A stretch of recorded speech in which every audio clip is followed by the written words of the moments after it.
साहित्य लहर में आपका स्वागत है। आज आप सुनेंगे मालती जोशी जी की कहानी किसी को किसी से शिकायत नहीं है। आइए कहानी सुनते हैं। इशिता नहाकर निकली ही थी कि पापा की आवाज़ आई। फिर तो मैंने आईने में देखने की भी जहमत नहीं उठाई। क्रीम मलते हुए ही नीचे उतर आई, क्योंकि पापा से ज़रा सी देरी भी बर्दाश्त नहीं होती। वे तो सोचते हैं जैसे सामने वाले के पंख लगे हुए हैं। मैं नीचे पहुंची तब तक 3 आवाजें लगा चुके थे। जी पापा। बाहर शायद सुनील आया है। मैंने अभी अभी उसकी बाइक की आवाज़ सुनी है। जी कहकर मैं जाने को मुड़ी तभी झल्लाए, पहले पूरी बात तो सुन लिया करो। मैं ठिठक कर वहीं खड़ी हो गई। देखो, उसे ज़रा जल्दी रवाना कर दो। We have no time to waste today. और सुनो, एक बार फिर उन्होंने मुझे अध बीच में ही रोक लिया। उसे कुछ भी बताने की ज़रूरत नहीं है। कुछ भी मतलब? यही कि हम कहाँ जा रहे हैं, क्यों जा रहे हैं, बस इतना बता दो कि फ़्लाइट पकड़नी है। इतना भी बताने की क्या ज़रूरत है? मैं मन ही मन भुनभुनाई। पापा के सामने मुंह खोलने का सवाल ही नहीं था। बाहर आकर देखा, सुशील जी का कहीं अता पता नहीं था। बगीचे में हरी पानी दे रहा था। उसी से पूछा, सुशील जी आए थे? और नहीं तो का, जे देकर गए हैं। उसने लॉन चेयर की ओर इशारा करते हुए कहा, अंदर आकर बताना था ना।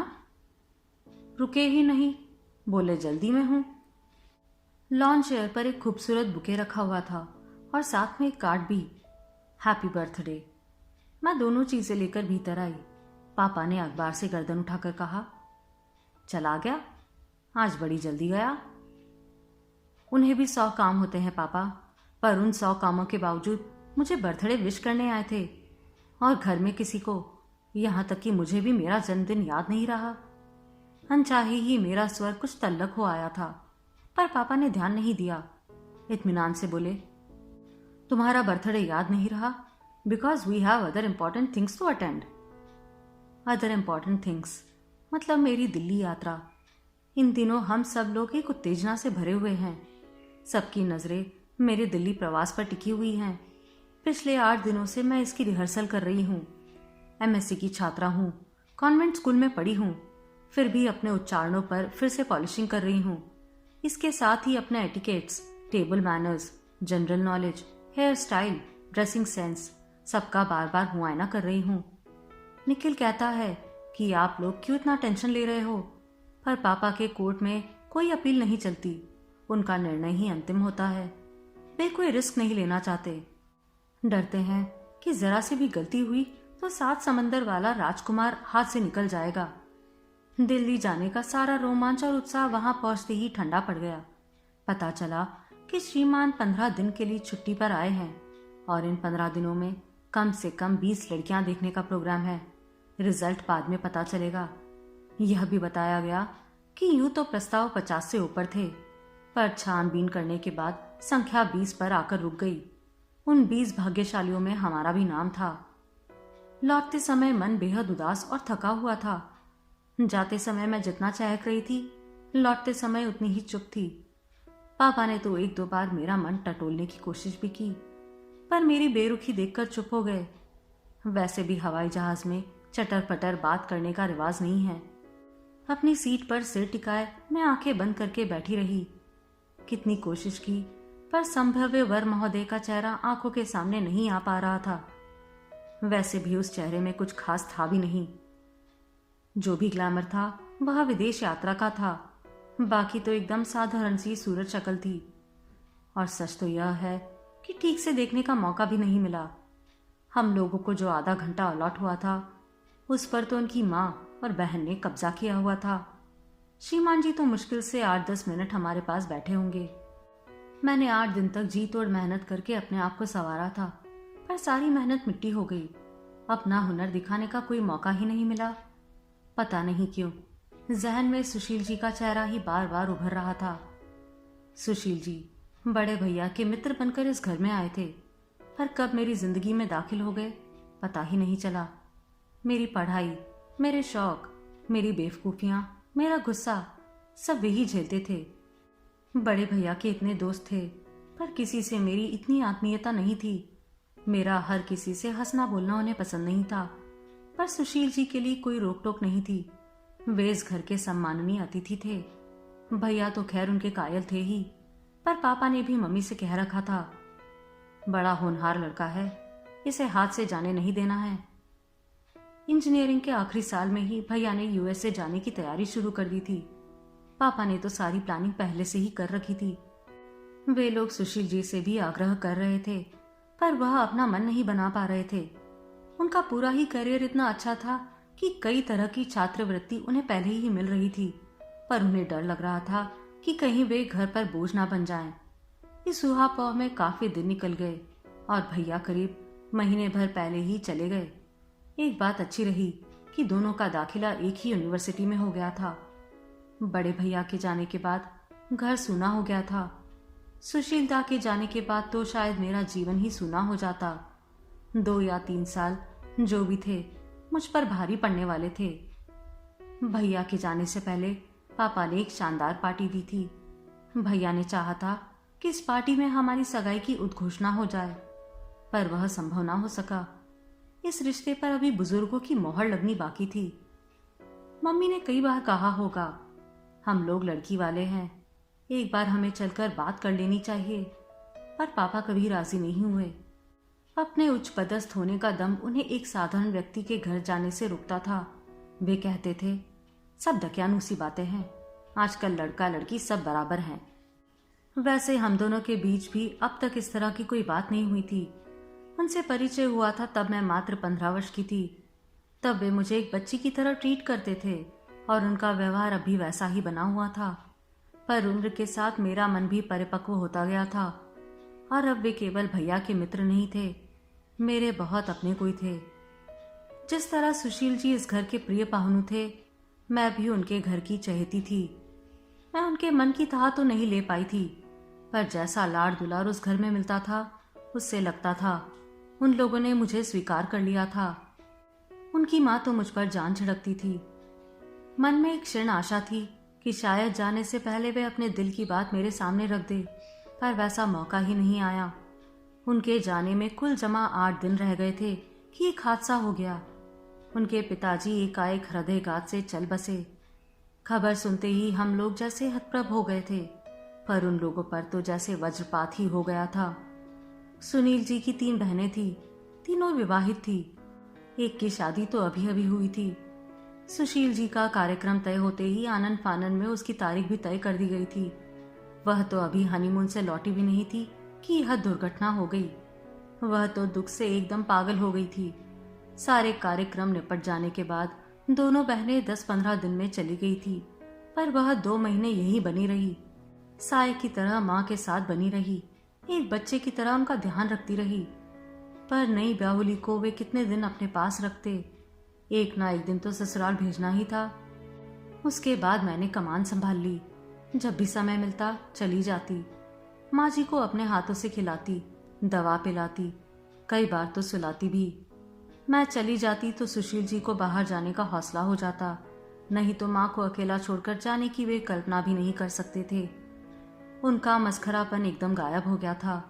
वे बेहद गुमसुम हो गए थे। जब इसी तरह 4 महीने खिंच गए तो पापा बेचैन हो उठे। ये सुशील कर क्या रहा है? पूरी टर्म निकली जा रही है, ये कब ज्वाइन करेगा? आखिर उनसे रहा नहीं गया। एक दिन सुशील जी मुझे छोड़ने आए थे तो उनसे पूछ ही लिया, सुशील, मेरे ख्याल से अब तुम्हें अगली टर्म में ज्वाइन कर लेना ठीक रहेगा, क्योंकि इतने दिन बाद मेकअप करना बहुत मुश्किल होगा। सुशील जी धीरे से बोले, अंकल, अब मैंने जाने का इरादा एक तरह से छोड़ ही दिया है। यहीं कोई कोर्स कर लूंगा या फिर कोई जॉब ले लूंगा। पापा उन्हें देखते ही रह गए।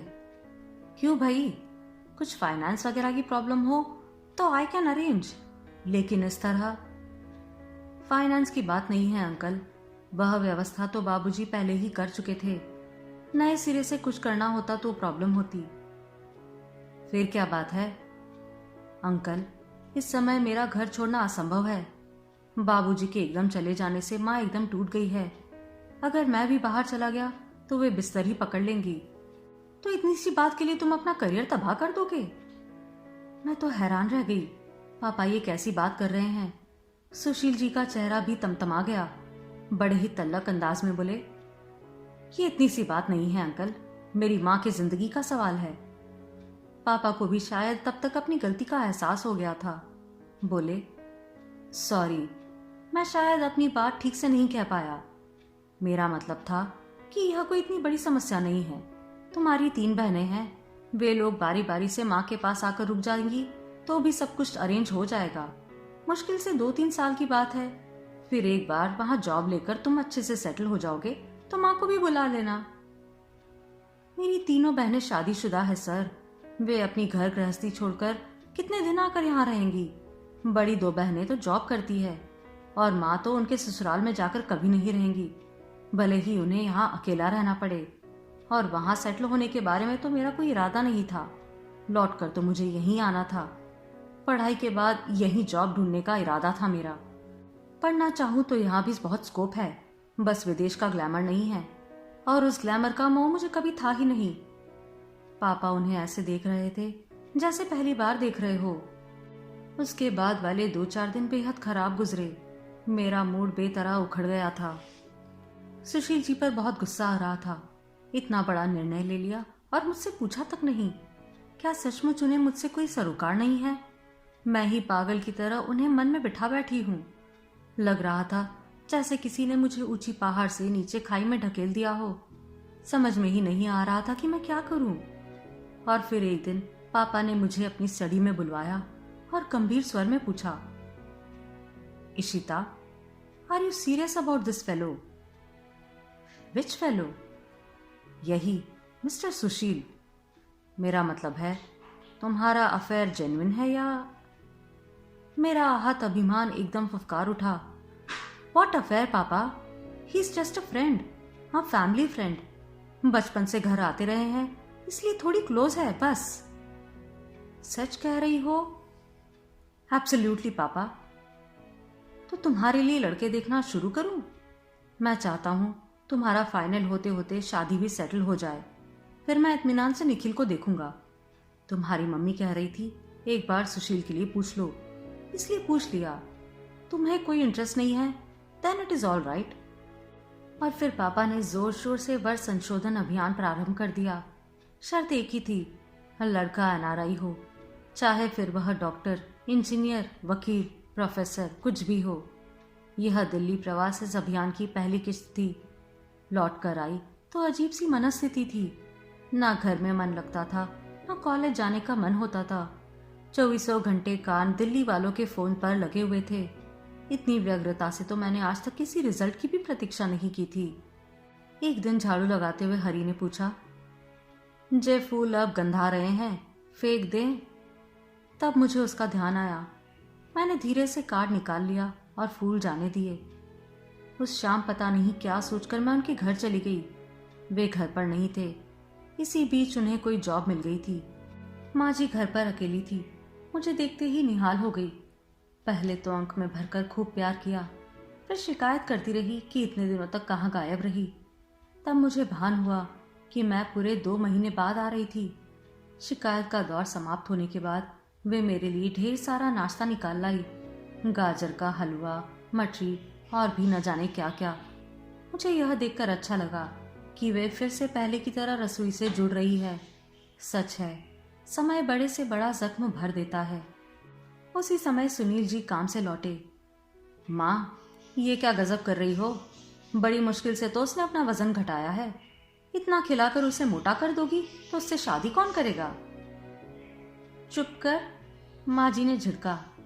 एक दिन खाने से कोई मोटी नहीं होती और उससे शादी करने वाले बहुतेरे मिल जाएंगे, तो फिक्र मत कर। उनके स्वर से प्यार छलक पड़ रहा था। माँ, हम लोग टेरेस पर बैठते हैं, उन्होंने नाश्ते की प्लेट उठाते हुए कहा। चाय बन जाए तो आवाज दे देना, बेकार ऊपर नीचे मत करना। ईशा, तुम पानी ले लो। माँ जी मुक्त भाव से हम दोनों को ऊपर जाते हुए देखती रही। उनका उस तरह देखना मुझे संकोच और ग्लानि से भर गया। और सुनाइए, आज इधर कैसे कृपा करी? उन्होंने एक व्यंग उछाला। बस ऐसे ही, उस दिन आप जन्मदिन की बधाई देने आए थे और रुके भी नहीं। आपका धन्यवाद ड्यू था ना। क्या उस दिन मेरा रुकना ठीक होता? मैं कुछ नहीं बोली। मैं तो हमेशा की तरह बिंदास चला आया था। घंटी भी नहीं बजाई थी। पर्दे की ओट में खड़ा अंकल की बातें सुन ली थी। फिर रुकना बेमानी लगी। दरअसल हम लोग जरा जल्दी में थे, फ्लाइट पकड़नी थी। यह बात मुझसे भी कही जा सकती थी, मैं बुरा थोड़ी मानता। पापा इस बात को पब्लिक नहीं करना चाहते थे। मुझसे कहने से बात पब्लिक हो जाती है। अब तो यह पूछने में भी डर लग रहा है कि उस दिन तुम लोग कहाँ जा रहे थे। आपसे क्या छुपाना है, दिल्ली का एक प्रपोजल था, उसी सिलसिले में जा रहे थे। फिर बात बनी। रिजल्ट का इंतजार है। 15 दिन में 20 लड़कियां देखने का प्लान था। निर्णय उसके बाद ही लिया जाएगा। ईशा, तुम्हें यह सब अपमानजनक नहीं लगता? और उपाय भी क्या है? कुछ पाने के लिए कुछ खोना भी पड़ता है। अपना आत्मसम्मान भी, अस्मिता भी। हाँ, आत्मसम्मान भी। सपना जितना बड़ा होता है, कीमत भी उतनी ही बड़ी चुकानी पड़ती है। और मैं सोचता था कि तुम्हारा सपना मैं हूं। कितना बेवकूफ था मैं। बाप रे, इस आदमी का अहम तो आसमान छू रहा है। यह नहीं कहते बना कि ईशा तुम मेरा सपना हो, खुद मेरा सपना बनने को बेताब है। आप भी मेरा सपना हो सकते थे, पर क्या करूं, आपने तो आसमान छोड़कर जमीन पर रेंगना शुरू कर दिया है। ईशा, क्या तुम्हारे लिए मेरा यूएसए जाना इतना महत्वपूर्ण था? मेरा अपना वजूद कुछ नहीं है, तुम्हारे लिए अमेरिका ही सब कुछ है। मान लो यह निर्णय मैं शादी के बाद लेता तो तुम क्या मुझे छोड़ देती? शादी और तुमसे? हाँ, मैंने कहा और अधखाई प्लेट बीच में ही छोड़ दंदनाती हुई नीचे उतर आई। चाय के कप हाथ में लिए माँ जी रसोई से बाहर निकल रही थी। वे मुझे आवाज देती रही, इससे पहले ही मैं बाहर निकल आई। इसके बाद महीनों हमारी मुलाकात नहीं हुई। ना वे इधर आए, ना मैंने उनके घर का रुख किया। इसी बीच हमारा खोजी अभियान जोरों पर था। स्वीकृति और अस्वीकृति का दौर चल रहा था। कुछ पात्र मुझे नहीं जचते थे, कुछ को मैं पसंद नहीं आती थी और कुछ को पापा रिजेक्ट कर देते थे। बड़ी मुश्किल से एक जगह सबकी सहमति से बात तय हुई। बड़े भैया को छुट्टी आदि की सुविधा देखकर तारीख तय करने का सोच ही रहे थे कि एक अंधर सा आया। 11 सितंबर का प्रलय आया और उसके बाद मंदी का एक दौर चला। सैकड़ों इंजीनियर बेरंग वापस भेज दिए गए। मेरे दुर्भाग्य से इन साहब का नाम भी उसी सूची में था। वैसे यहाँ आते ही उन्हें चेन्नई में एक अच्छी सी नौकरी मिल गई, पर अगर यहाँ वाले से ही करनी थी तो सुशील जी क्या बुरे थे। हम लोगों ने वह रिश्ता खारिज ही कर दिया। इस रिश्ते के खारिज हो जाने के बाद घर में एक मायूसी सी छा गई थी। मुझे तो यह सोचकर ऊब होने लगी कि अब सब कुछ फिर से नए सिरे से शुरू करना होगा।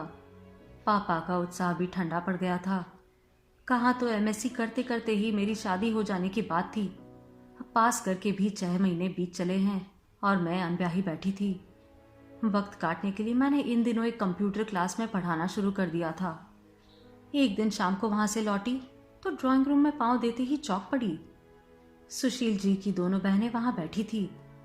मेरी विस्मित मुद्रा देखकर पापा ने बताया, शुभा विभा सुशील की शादी का निमंत्रण देने आई है।